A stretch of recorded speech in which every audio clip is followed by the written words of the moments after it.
Hello friends, the English planet classes के digital platform पर आपका स्वागत है। आज हम जो टॉपिक पढ़ेंगे वो है अपना सिंथेसिस।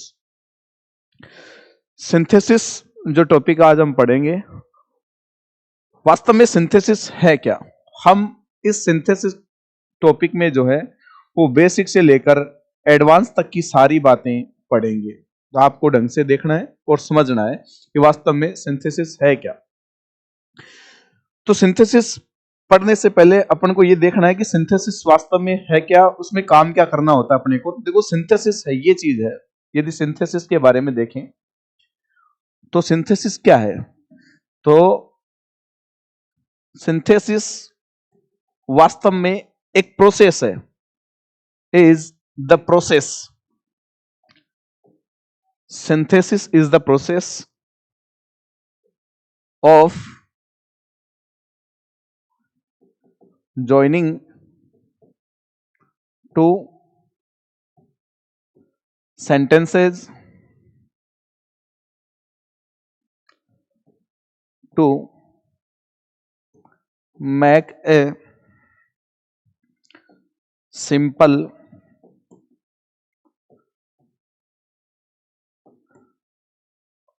compound or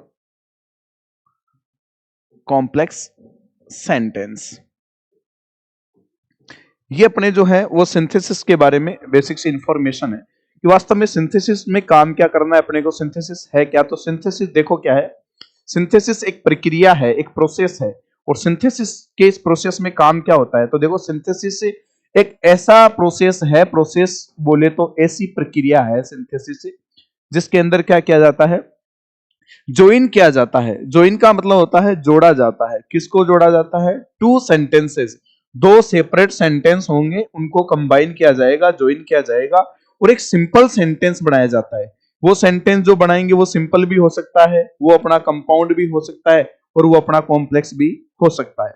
तो सिंथेसिस के बारे में बेसिक सी बात यही है कि सिंथेसिस में वास्तव में हमें दो सेंटेंस मिलेंगे और अपन को कार्रवाई करते हुए, जो भी प्रोसेस लगाते हुए, जो भी रूल्स फॉलो करते हुए अपने को उन दो सेंटेंसेस की सहायता से एक सिंपल सेंटेंस बनाना है।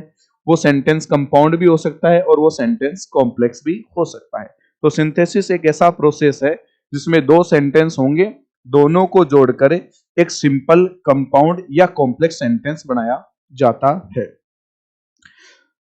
सबसे पहले ये अपने पास सेंटेंस जो है वो है तीन। पहला सेंटेंस अपने पास वो है सिंपल सेंटेंस। Simple sentence.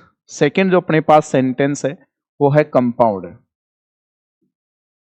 वो है कंपाउंड सेंटेंस। और थर्ड जो अपने पास सेंटेंस है वो है complex.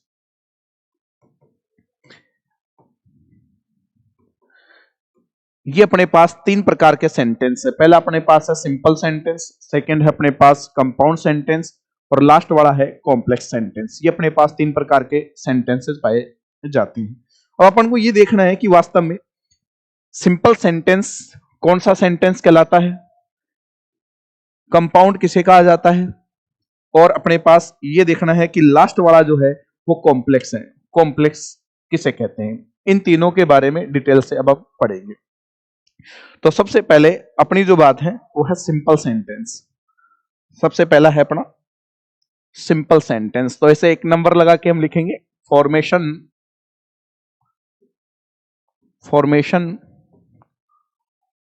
Of a simple sentence.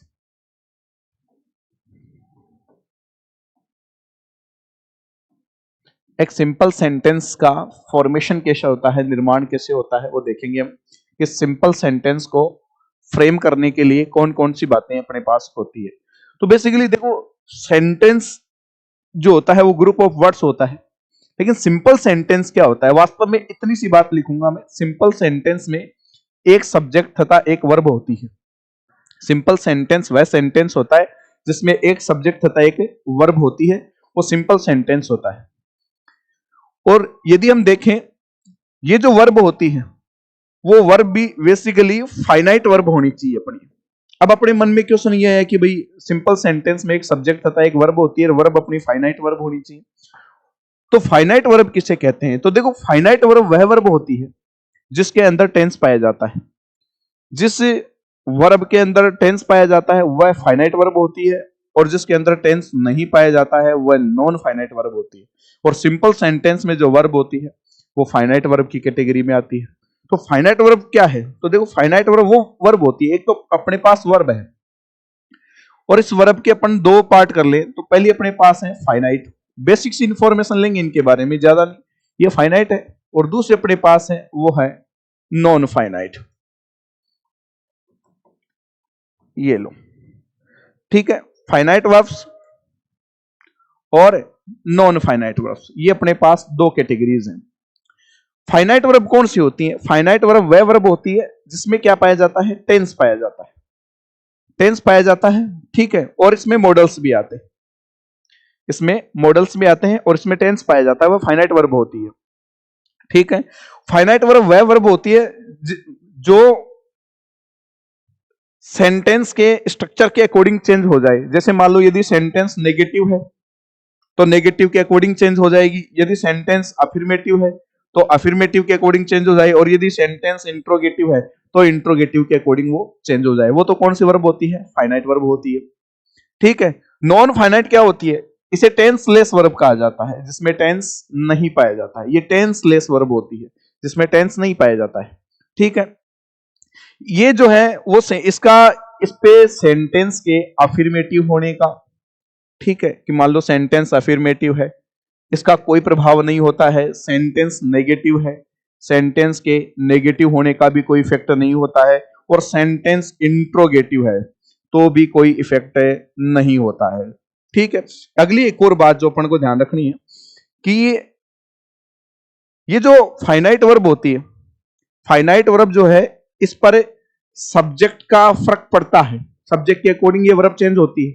लेकिन नॉन फाइनाइट जो है वो सब्जेक्ट के अकॉर्डिंग चेंज नहीं होती है। तो फाइनाइट वर्ब कौन सी वर्ब होती है? जिसमें टेंस पाया जाता है, मॉडल्स भी इसी कैटेगरी में आ रहे हैं। और ये जो फाइनाइट वर्ब है वो सेंटेंस के नेगेटिव होने से, अफर्मेटिव होने से, इंट्रोगेटिव होने से चेंज हो सकती है।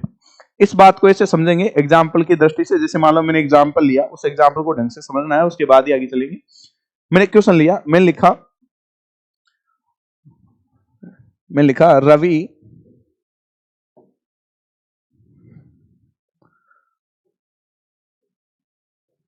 Does not speak English. ये एग्जाम्पल ले लिया मैंने, ठीक है।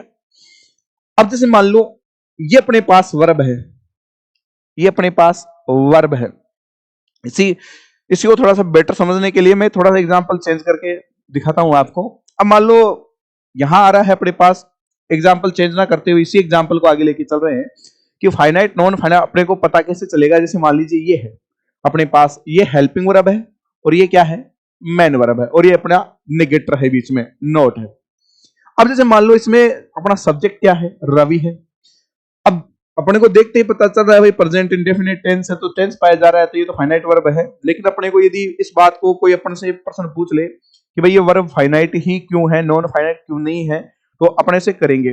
पहली बात, टेंस पाया जा रहा है, फाइनाइट है। दूसरी बात करेंगे कि भाई सेंटेंस के अफर्मेटिव होने से किस प्रकार से चेंजमेंट आता है। ये इंट्रोगेटिव मोड नहीं है, ये है अपना है नेगेटिव मोड है। अब इसी को यदि मैं इंट्रोगेटिव सेंटेंस में चेंज करूंगा तो आपको पता है कि सबसे पहले तो क्या आएगा, यहां क्या आ गया है? डज आ गया है, और इसको मैंने लिख दिया रवि लिख दिया है। Does Ravi not speak English.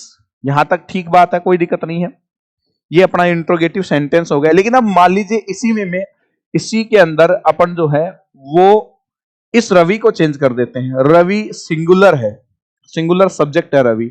इस रवि की जगह यदि हम प्लूरल सब्जेक्ट कर देंगे तो किस प्रकार से क्या परिवर्तन होगा? जैसे मान लो रवि की जगह हमने कर दिया स्टूडेंट्स, हमने लिख दिया स्टूडेंट्स। अब ये प्लूरल फॉर्म आ गया तो यहां डच की जगह क्या आ जाएगा? डू आ जाएगा। डू नॉट, और क्या लिखेंगे? स्पीक, क्या? Speak English. ये लो, अब देखो यहां जो चेंजमेंट आया है यहाँ जो चेंजमेंट आया है वो किस कारण से आया है, इस सब्जेक्ट की वजह से आया है। तो सब्जेक्ट के अकॉर्डिंग बदल रही है, इसमें टेंस पाया जा रहा है। अब इसी स्ट्रक्चर को, जो हमने नेगेटिव स्ट्रक्चर लिखा था, इसी को यदि हम अफर्मेटिव करेंगे तो आपको पता है प्रेजेंट इंडेफिनिट के अकॉर्डिंग क्या हो जाएगा, राम स्पीक का क्या हो जाएगा, स्पीक्स, और फिर क्या हो जाएगा, इंग्लिश। अब आप ये देखो कि ये सेंटेंस अपना क्या है, अफर्मेटिव सेंटेंस है, और अफर्मेटिव होते ही जो है वो स्पीक के साथ क्या लग गया है, एस लग गया है। इसका मतलब ये फाइनाइट वर्ब है। इसी एग्जाम्पल को थोड़ा सा और आगे लेके चलूं मैं, तो जैसे मान लो अपना सब्जेक्ट यहाँ राम है, अब राम की जगह मान लो मैंने कर दिया यहाँ स्टूडेंट्स, यहां कर दिया स्टूडेंट्स। अब स्टूडेंट्स करते ही स्पीक का क्या हट जाएगा, एस हट जाएगा, क्योंकि हम ये पढ़ के आ चुके हैं कि प्रेजेंट सिंपल टेंस में S, E S, I S तब लगाते हैं जब सेंटेंस का सब्जेक्ट क्या हो, सिंगुलर हो।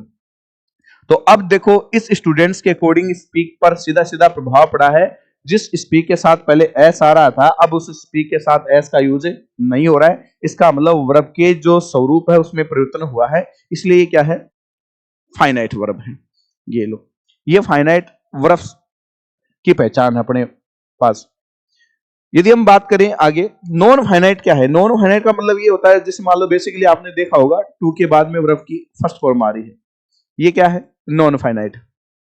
ठीक है, जैसे नॉन फाइनाइट की कैटेगरी में क्या है, इस बात को थोड़ा सा टेक्निकली समझने के लिए थोड़ा सा लिखने का काम कर लेते हैं हम कि फाइनाइट वर्ब क्या होती है। तो फाइनाइट वर्ब ये होती है, देखो फाइनाइट वर्ब्स, फाइनाइट वर्ब्स कौन सी वर्ब्स होती है, तो फाइनाइट वर्ब ये होती है, पहली बात जो इसमें है,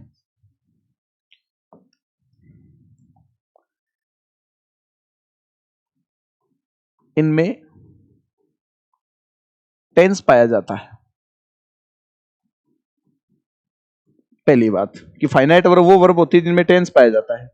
दूसरी बात इसी के बारे में ये है कि फाइनाइट वर्ब्स जो हैं, फाइनाइट वर्ब्स जो है वो सेंटेंस के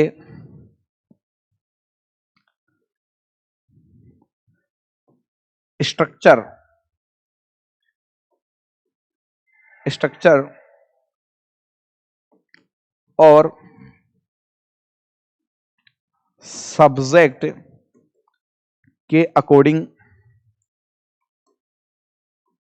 के अकॉर्डिंग जो है चेंज हो सकती है, ठीक है। अगली बात जो है वो इसके अंदर है,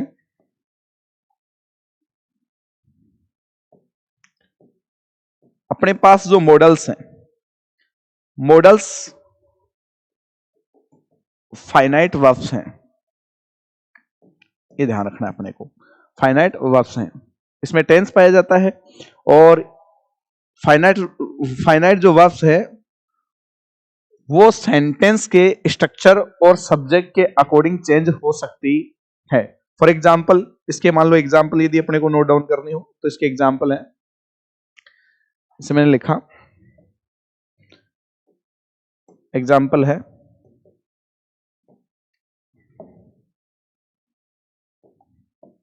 पहला एग्जाम्पल लिखा मैंने, रवि स्पीक्स इंग्लिश, ये पहला सेंटेंस है, रवि स्पीक्स इंग्लिश। यहां जो वर्ब आ रही है वो अपने पास है स्पीक्स, ये फाइनाइट है। क्यों है फाइनाइट, क्योंकि इसमें कौन सा टेंस है, प्रेजेंट सिंपल टेंस है, ठीक है। दूसरी बात यदि करें, अब जैसे रवि की जगह हमने कर दिया स्टूडेंट्स, कर दिया, अब रवि तो सिंगुलर है, प्रेजेंट इंडेफिनिट टेंस में सिंगुलर होता है तो वर्ब के साथ एस, ईएस या आईएस का यूज किया जाता है। लेकिन जैसे स्टूडेंट्स लिखेंगे तो स्पीक्स का क्या हट जाएगा, एस हट जाएगा, क्या हो जाएगा, स्पीक, और क्या लिखेंगे हम, इंग्लिश। ये लो, हो गया। यानी यहां अब इस सब्जेक्ट के अकॉर्डिंग इसका क्या हट गया है, एस हट गया है। अब इसी सेंटेंस को यदि हम मान लो इंट्रोगेटिव मोड पे लेके जाएंगे, इंट्रोगेटिव करेंगे तो क्या परिवर्तन होगा, तो देखो इंट्रोगेटिव करेंगे इसी सेंटेंस को, ये दोनों सेंटेंस तो अपन ने जो लिखे हैं वो है अफर्मेटिव है। ये अपना जो सेंटेंस है वो अफर्मेटिव है, और अफर्मेटिव का मीन्स क्या है बताओ, सकारात्मक है। और ये सेंटेंस भी अपना कौन सा है बताओ, अफर्मेटिव है।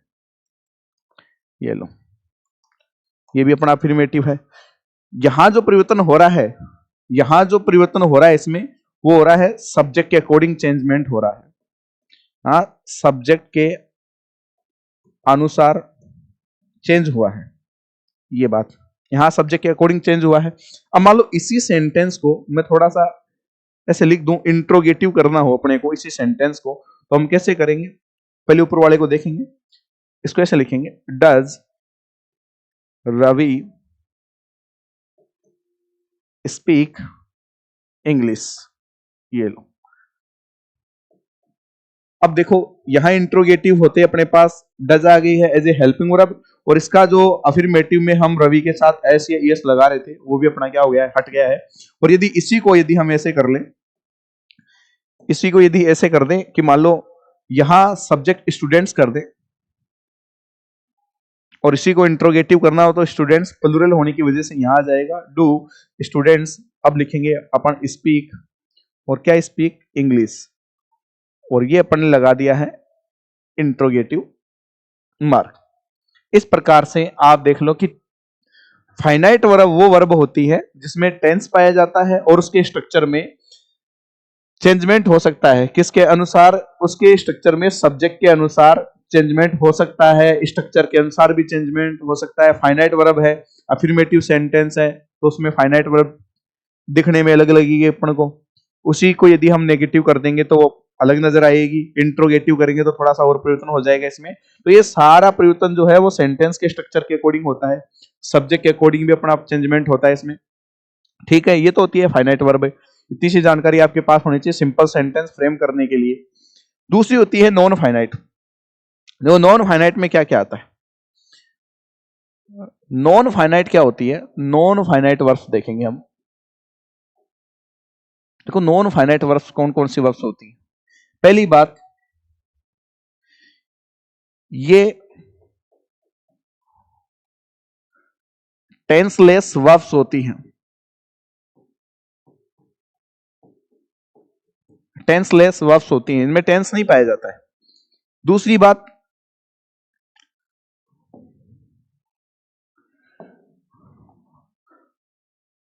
टेंसलेस वर्ब होती है, इनमें टेंस नहीं पाया जाता है। और दूसरी बात यदि देखें हम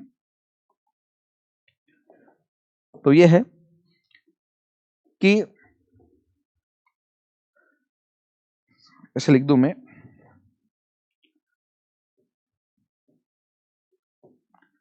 सेंटेंस के स्ट्रक्चर का इनके ऊपर कोई प्रभाव नहीं होता है। चाहे वो अफर्मेटिव हो, नेगेटिव हो, इंट्रोगेटिव हो, इन पर किसी प्रकार का कोई प्रभाव नहीं होता है। अगली जो बात है वो अपनी ये है,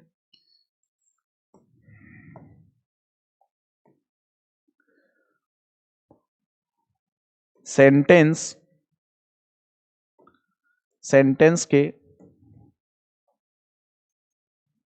सब्जेक्ट का भी इन पर कोई प्रभाव नहीं पड़ता है। सेंटेंस के सब्जेक्ट का भी इन पर कोई प्रभाव नहीं पड़ता है। अब नॉन फाइनाइट वर्ब कौन कौन सी होती है वो देखेंगे। ये टेंसलेस होती है, इनमें टेंस नहीं पाया जाता है। ठीक है, सेंटेंस का स्ट्रक्चर चाहे कैसा भी हो, चाहे अफर्मेटिव हो, नेगेटिव हो, इंट्रोगेटिव हो, इन बातों का इन पर कोई इफेक्ट नहीं पड़ता है। दूसरी बात, सेंटेंस का सब्जेक्ट चाहिए, अपना सब्जेक्ट जो है वो चाहे सिंगुलर हो जाए, ये सब्जेक्ट जो है चाहे सिंगुलर हो प्लुरल हो, इस बात का भी इन पर कोई इफेक्ट नहीं होता है। अब नॉन फाइनाइट वर्ब होती कौन कौन सी है, देखो नॉन फाइनाइट की कैटेगरी को यदि ढंग से देखेंगे तो पहली अपनी नॉन फाइनाइट वर्ब है वो है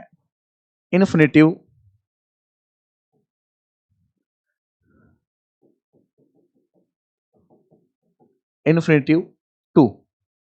ये सबसे पहले अपनी नॉन फाइनाइट वर्ब है। दूसरी जो वर्ब है अपनी वो है जिरंड, ठीक है। तीसरी है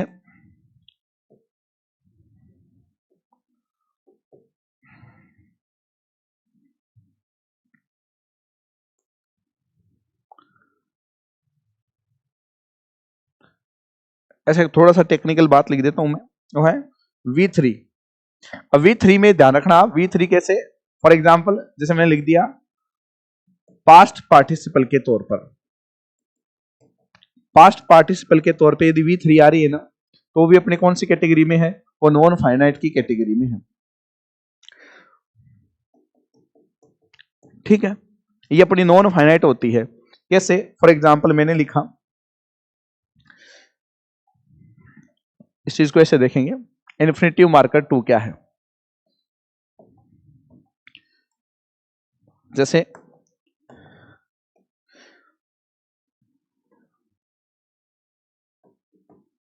क्वेश्चन लिखा मैंने, ध्यान से देखना है इसको, मैंने लिखा रवि वेंट, ऐसे लिख दूं मैं, Ravi came here to buy books, to buy books. अब ये जैसे टू इन्फिनिटिव क्या है, टू के बाद में वर्ब की कौन सी फॉर्म आ जाए, फर्स्ट फॉर्म आ जाए, वो टू इन्फिनिटिव है। अब जैसे मान लो अपन ने ये देखा कि इस पूरे सेंटेंस में देखेंगे फाइनाइट और नॉन फाइनाइट ढूंढेंगे हम, तो सबसे पहले ये तो सब्जेक्ट है इसका, और ये वर्ब की सेकंड फॉर्म आ रही है, वर्ब की सेकंड फॉर्म आ रही है, तो ये कौन सा टेंस है बताओ, ये अपना टेंस है पास्ट सिंपल टेंस है। अब पास्ट सिंपल टेंस है तो टेंस पाया जा रहा है, इसका मतलब ये वर्ब कैसी वर्ब है बताओ, फाइनाइट वर्ब है अपने पास, ठीक है। ये अपनी वर्ब कैसी हो गई है, फाइनाइट वर्ब हो गई, इसमें टेंस पाया जा रहा है, ये बात एकदम क्लियर कट हो गई है। अब दूसरी वर्ब जो अपन को नजर आ रही है वो कौन सी है, बाई है। अब बताओ इस बाई में कौन सा टेंस है, इस बाई में कोई भी टेंस नहीं है, कारण क्या है, इस टू के बाद में वर्ब की फर्स्ट फॉर्म आ रही है, इसका मतलब ये नॉन फाइनाइट की कैटेगरी में है।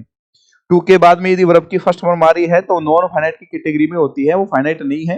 अब आपको ये कोई पूछ ले कि भाई फाइनाइट क्यों नहीं है, नॉन फाइनाइट ही क्यों है, तो उस चीज को भी बेटर समझने के लिए हम वही बात निकालेंगे पहले वाली, जो क्या लिखा है नॉन फाइनाइट में, टेंसलेस वर्ब होती है, इनमें टेंस नहीं पाया जाता है। बताओ इसमें आपको पूछ ले कि बताओ भाई टू बाई में कौन सा टेंस है, तो इसमें भी कोई भी टेंस नहीं है। इसमें पूछ ले तो वर्ब की सेकंड फॉर्म है, पास्ट इंडेफिनिट टेंस है, लेकिन इसमें कोई भी टेंस नहीं है। फिर दूसरी बात इसमें कि सेंटेंस के स्ट्रक्चर का इनके ऊपर कोई प्रभाव नहीं होता है, सेंटेंस के स्ट्रक्चर का कोई भी प्रभाव नहीं होता है। मतलब जैसे मान लो यहां पर ने देखा था कि सेंटेंस यहां अफर्मेटिव है, स्पीक्स आ रहा है, जैसे इंट्रोगेटिव किया तो स्पीक की जगह क्या आ गया है, स्पीक्स की जगह स्पीक आ गया है, ठीक है। लेकिन यहां ऐसा बिल्कुल नहीं होगा। जैसे ये अपना अफर्मेटिव सेंटेंस है तो 2 + V1 आ रही है। अब इसी सेंटेंस को यदि मैं नेगेटिव मोड पे लिख दूंगा, इसी सेंटेंस को यदि मैंने मान लो नेगेटिव मोड पे लिख दिया और मैंने लिखा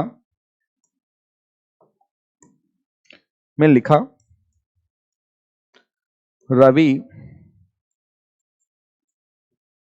didn't come here to buy books, ये लो, ये अपना अफर्मेटिव था ऊपर वाला, ये अपना नेगेटिव हो गया है। तो देखो नेगेटिव होने की वजह से ये जो फाइनाइट वर्ब थी ना, इसकी जगह तो क्या आ गया है, ये परिवर्तन हो गया है कि भाई इंट्रोगेटिव होने, ये नेगेटिव होने की वजह से पास्ट इंडेफिनिट में डिड आ गया है और वर्ब की फर्स्ट फॉर्म हो गई। ये वर्ब की कौन सी फॉर्म आ रही है, सेकंड फॉर्म आ रही है। लेकिन जैसे ही स्ट्रक्चर बदला तो यहाँ वर्ब की कौन सी फॉर्म आ गई, फर्स्ट फॉर्म आ गई, क्योंकि ये कौन सी वर्ब है, ये फाइनाइट वर्ब है, और फाइनाइट वर्ब में ऐसा चेंजमेंट होता है। लेकिन आगे हम देखेंगे कि यहां भी अपने पास 2 + V1 आ रही है और यहां भी अपने पास 2 + V1 आ रही है, इसमें किसी प्रकार का कोई परिवर्तन नहीं हुआ है, अभी भी सेंटेंस वैसा का वैसा ही है, इसीलिए नॉन फाइनाइट है।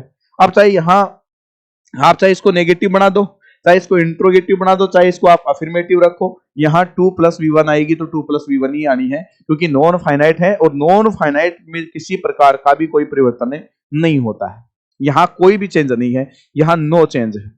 क्यों, क्योंकि ये क्या है, ये नॉन फाइनाइट वर्ब है अपने पास में, इसलिए यहां कोई परिवर्तन नहीं हो रहा है।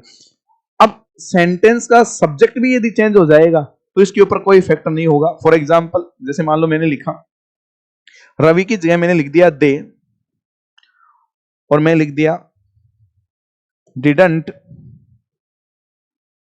कम हियर टू बाय बुक्स। अब आप देख लो कि ये जो दे है प्लूरल फॉर्म में आ गया है, तो भी यहां टू बाई का टू बाई ही आना है, किसी प्रकार का कोई चेंजमेंट नहीं होना है। ये अपनी नॉन फाइनाइट वर्ब होती है। ये अपना इन्फिनिटिव टू हो गया है। दूसरे अपने पास जो वर्ब है वो है जिरंड। जिरंड क्या होती है? तो देखो जिरंड बेसिकली है क्या कि जिरंड है अपने पास वर्ब की फर्स्ट फॉर्म प्लस आईएनजी होती है जिरंड। लेकिन वर्ब की फर्स्ट फॉर्म प्लस आईएनजी को जिरंड कहते हैं, ये बात कंप्लीटली सही नहीं है। इसका मतलब ये है कि इस बात को ऐसे लिख दूं कि ये वर्ब की फर्स्ट फॉर्म प्लस आईएनजी जो है वो सेंटेंस में या तो सब्जेक्ट का काम करे। मेन बात तो ये है कि ये वास्तव में नाउन का काम करनी चाहिए। यदि वर्ब की first form plus ING sentence में नाउन का काम कर रही है तो मान के चलो वो जिरंड है। ठीक है, इस पे भी टेंस वेंस का कोई प्रभाव नहीं होता, क्योंकि नॉन फाइनाइट की कैटेगरी में है। तो नॉन फाइनाइट की कैटेगरी जो है इन प्रकार की सारी मोह माया से दूर है कि भाई टेंस के सब्जेक्ट के अकॉर्डिंग इसमें चेंजमेंट होगा, या मान लीजिए इसके अंदर जो स्ट्रक्चर जो है वो अफर्मेटिव, नेगेटिव, इंट्रोगेटिव के अकॉर्डिंग जो है वो चेंजमेंट होगा, ऐसा कुछ भी नहीं है। बेसिकली यदि आप इससे पहचान नहीं पा रहे हो कि भाई वर्ब की फर्स्ट फॉर्म प्लस आईएनजी कहां नाउन की तरह काम कर रही है, तो बेसिकली जो है ये सेंटेंस के सब्जेक्ट के रूप में आती है या सेंटेंस में ऑब्जेक्ट के रूप में भी ये आती है। फॉर एग्जाम्पल जैसे मैंने लिखा, इसका एग्जाम्पल लिखा मैंने लिखा running is a good exercise for human body. ये अपना एग्जाम्पल। दूसरा एग्जाम्पल मैंने लिखा he is running in the field. ये लो, अब यहां भी देखो रनिंग आ रहा है, ठीक है, और ऊपर वाले में भी क्या आ रहा है, रनिंग आ रहा है। लेकिन दोनों जो रनिंग जो है वो वास्तव में अलग अलग है। ऊपर वाला जो ये रनिंग है वो जिरंड है, वो जिरंड है, और नीचे वाला ये जो रनिंग है वो मेन वर्ब है, वो मेन वर्ब है। और ये कौन सा टेंस है? ये प्रेजेंट कंटिन्यूअस टेंस है अपना। ये तो अपना प्रेजेंट कंटिन्यूअस टेंस है, और ये जो है अपना इसमें किसी प्रकार का कोई टेंस नहीं है। ये क्या है? सेंटेंस में सब्जेक्ट का काम कर रही है। यहाँ वर्ब की फोर्थ फॉर्म यदि सेंटेंस में सब्जेक्ट का काम करे तो मान के चलो क्या है, जिरंड की कैटेगरी में है। और यहाँ ये मेन वर्ब के तौर पे आ रहा है, स्ट्रक्चर फॉलो हो रहा है। ये क्या है बताओ? सब्जेक्ट। ये क्या है? हेल्पिंग वर्ब इजेमार आता है। और ये क्या है बताओ? वर्ब की fourth form first form plus ING है। यहाँ तो एज ए मेन वर्ब है, और यहाँ जो है वो प्रेजेंट कंटिन्यूअस टेंस नहीं है। भाई प्रेजेंट कंटिन्यूअस टेंस होता तो फिर ये जो है किस प्रकार से होता है कि भाई ये सब्जेक्ट है, सब्जेक्ट के बाद में हेल्पिंग वर्ब, फिर उसके बाद में वर्ब की फोर्थ फॉर्म आनी चाहिए थी। लेकिन यहाँ वर्ब की फोर्थ फॉर्म नहीं आ रही है। ये वर्ब की फोर्थ फॉर्म जो आ रही है वो एज ए नाउन है, यहाँ एज ए सब्जेक्ट है, और ये जिरंड का काम कर रही है, ये जिरंड होती है। दूसरा एग्जाम्पल लिया मैंने एक और इसका, जैसे मान लो मैंने लिख दिया he is fond of he is fond of talking। ये लो, ये जो टॉकिंग है ये भी यहां किसके तौर पे आ रही है? ये भी एज ए जिरंड है, यहां ये भी जिरंड का ही काम कर रही है। ये ऑब्जेक्ट बनी हुई है। He is fond of talking, उसे बातचीत करने का शौक है। ठीक है, किस चीज का शौक है? बातचीत करने का शौक है। ये ऑब्जेक्ट के तौर पे आ रही है, मान लीजिए आप प्रीपोजिशन के बाद आ रही है। ये क्या है? अपनी जिरंड है। ये भी कोई प्रेजेंट कंटिन्यूअस टेंस नहीं है। प्रेजेंट कंटिन्यूअस होता तो ये स्ट्रक्चर फॉलो होता कि सबसे पहले सब्जेक्ट, फिर उसके बाद में हेल्पिंग वर्ब, उसके बाद में मेन वर्ब आती है। अपना स्ट्रक्चर फॉलो हो ही नहीं रहा है। इसका मतलब है ये क्या है? जिरंड है। तो जिरंड किसे कहते हैं? कि वर्ब की फोर्थ फॉर्म यानी फर्स्ट फॉर्म प्लस आईएनजी यदि सेंटेंस में आ जाए और वो एज ए नाउन फंक्शन करे, एज ए नाउन काम करे, सेंटेंस में सब्जेक्ट या ऑब्जेक्ट का काम करे, तो क्या कहलाती है? जिरंड कहलाती है। बस इतनी सी बात है, और कोई बात इसमें नहीं है। ठीक है। अगली जो बात है अपने पास वो है पास्ट पार्टिसिपल। पास्ट पार्टिसिपल क्या होता है? एज ए एडजेक्टिव काम करती है ये। जैसे मैं लिखा भाई पास्ट पार्टिसिपल वाली बात क्या है, या मैं इसे लिख दूं ये V3 वाली बात क्या है। तो ये V3 वाली बात ये है कि जैसे मैंने लिखा रवि सा ए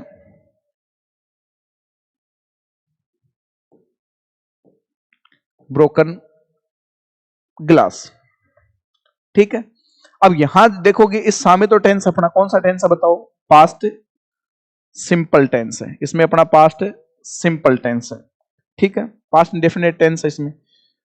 लेकिन ये जो ब्रोकन है वास्तव में ब्रेक, ब्रोक और ब्रोकन ये वर्ब की कौन सी फॉर्म है? थर्ड फॉर्म है। और इसके बाद में क्या आ रहा है? ग्लास। लेकिन ये वर्ब की थर्ड फॉर्म भी है। और यहां ये वर्ब बताओ क्या है? यहां एज ए एडजेक्टिव भी काम कर रहा है, ये विशेषण की तरह भी काम कर रहा है। रवि ने देखा, क्या देखा? Broken glass. ब्रोकन का मतलब होता है टूटा हुआ ग्लास। रवि ने टूटा हुआ ग्लास देखा। इसका मतलब यदि कुल मिला के बात यह है कि वर्ब की थर्ड फॉर्म यदि सेंटेंस में एडजेक्टिव की तरह फंक्शन करे ना, तो वो अपनी कौन सी कैटेगरी में आती है? वो अपनी नॉन फाइनाइट की कैटेगरी में आती है। वो कौन सी वर्ब होती है अपने पास? नॉन फाइनाइट वर्ब होती है। एक और एग्जांपल देखा मैंने,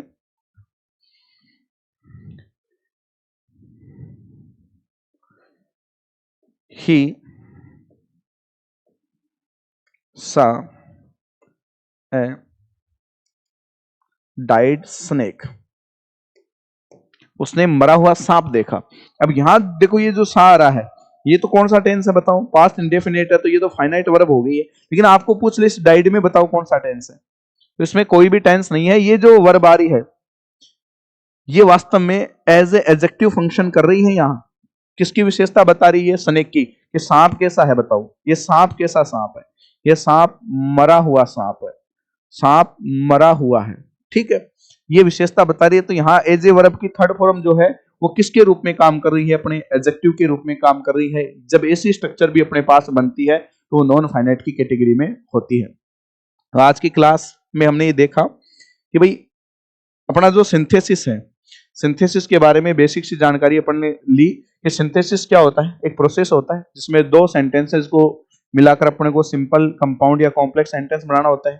फिर हमने आगे चर्चा करी कि भाई अपने पास ये तीन स्ट्रक्चर होंगे, तीन सेंटेंस होंगे, सिंपल होगा, कंपाउंड होगा, कॉम्प्लेक्स। फिर हमने फॉर्मेशन के बारे में चर्चा करी कि भाई सिंपल सेंटेंस होता क्या है? जिसमें एक सब्जेक्ट होता है, एक वर्ब, और वर्ब भी कैसे होनी चाहिए अपने पास? फाइनाइट। जैसे फाइनाइट का नाम अपने पास आया तो फाइनाइट का नाम आते अपन ने आगे भी चर्चा करी। वो चर्चा है कि फाइनाइट वर्ब कौन सी होती है। तो देखो वर्ब की दो कैटेगरी पढ़ी हमने, एक तो फाइनाइट, एक नॉन फाइनाइट है। फाइनाइट वर्ब कौन सी वर्ब होती है? जिसमें क्या पाया जाता है? टेंस पाया जाता है।